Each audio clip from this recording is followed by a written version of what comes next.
Okay, now I take a dash of cayenne pepper, okay? That gives it a little spice. Shouldn't be too spicy, but a little bit. And then I take some ginger, 1.5 tablespoons, grated. I take the ginger, fresh ginger, peel it. And what I do is I chop it up into real fine mince, and then I take, so this is how I would do it, okay? I take the flat of this knife, I gather it all together, and I mash it like this, okay? All right? This is also how I make a garlic paste, but this breaks the ginger up into really small pieces, okay? So that you don't get big chunks of ginger in the bread. Okay, where was I? A little bit of turmeric, a 1/4 teaspoon of turmeric, okay, that goes in there. Brown sugar, how much brown sugar do I have in there? What do I have? 1.5 teaspoons. I'll break this brown sugar up. Okay. All right, so 1.5 teaspoons of brown sugar.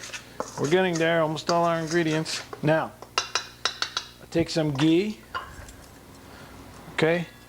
3 tablespoons of ghee. You know what ghee is? It's clarified, it's melted butter that you take just the butter part, you separate the milk solids. This is buttermilk, okay? What do I have here? 3/4 cup of buttermilk. All right. Now the thing with this, mix all of these ingredients together. Now, in India, what they do is they let this forms a very thick paste. Okay. All right. See, it's a nice orange color.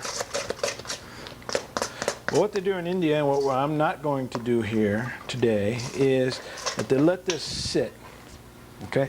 Let this sit overnight to more or less to ferment, okay? Instead, most of us don't plan our meals or start our meal the night before and let something sit. It's just, it's time consuming. It isn't really done in modern times. So what I've done is we take baking powder, and when they let this bread sit overnight, the buttermilk more or less ferments a little bit, you know, so it gives it a leavening effect. So what I'm going to do is I'm going to create that same leavening effect with baking powder, okay? So I add 1/2 teaspoon baking powder. All right. Now if you want, you know, if you like doing this, if you like planning ahead, then make this, you know, make it in the evening, cover it with a tea towel, or just before you go to bed. You know, you cover this with a moist towel and let it sit in a warm place, okay? When you get up in the morning, you add about 3 tablespoons, I'm going to add 2 this time, and then we'll see if it needs a 3rd, of warm water, okay? Mix it around.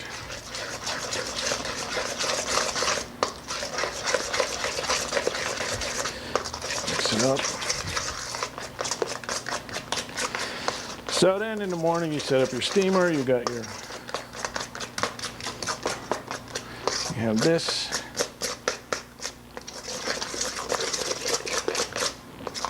Here's your batter. See, it almost looks like a cornbread, doesn't it?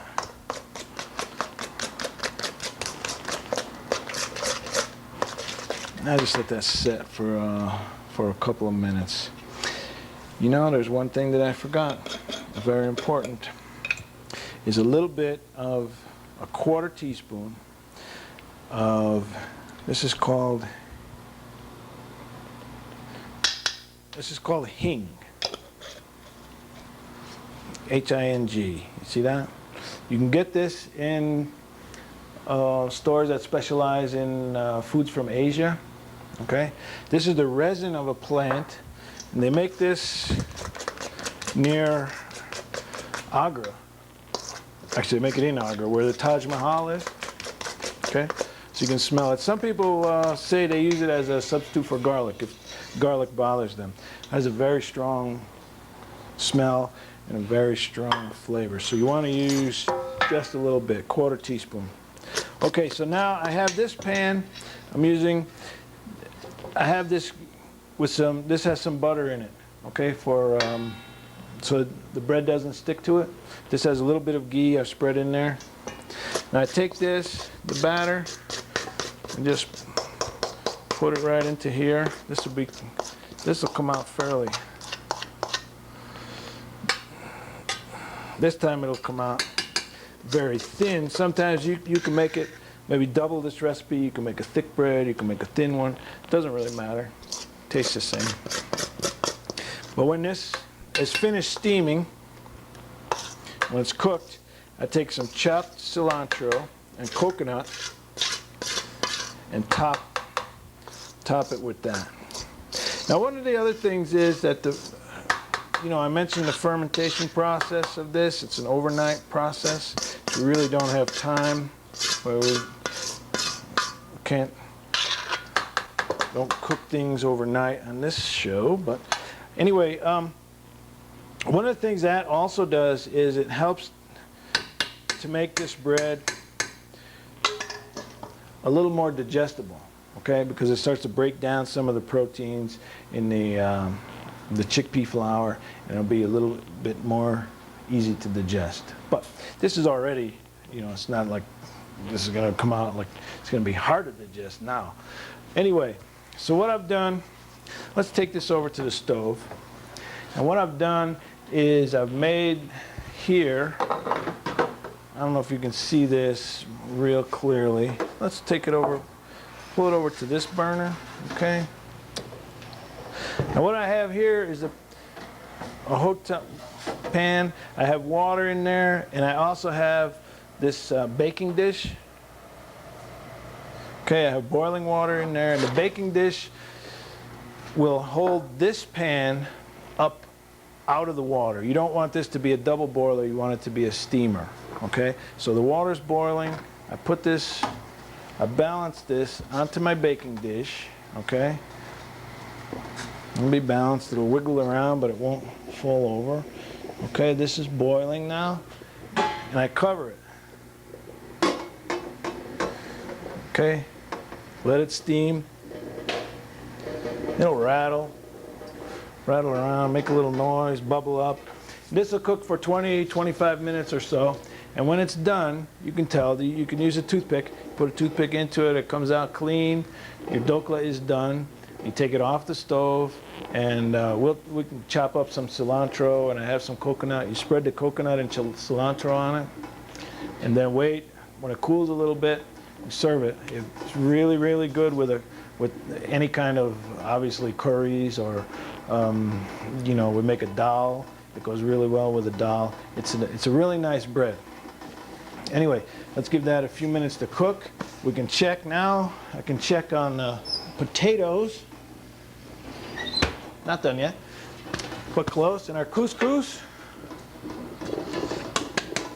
Couscous is ready.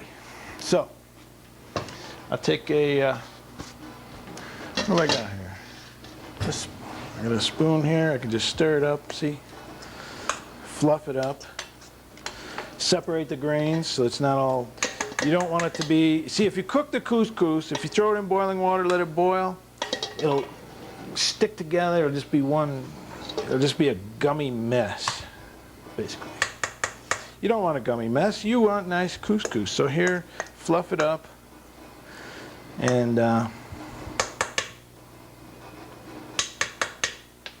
it's ready. It's ready to serve.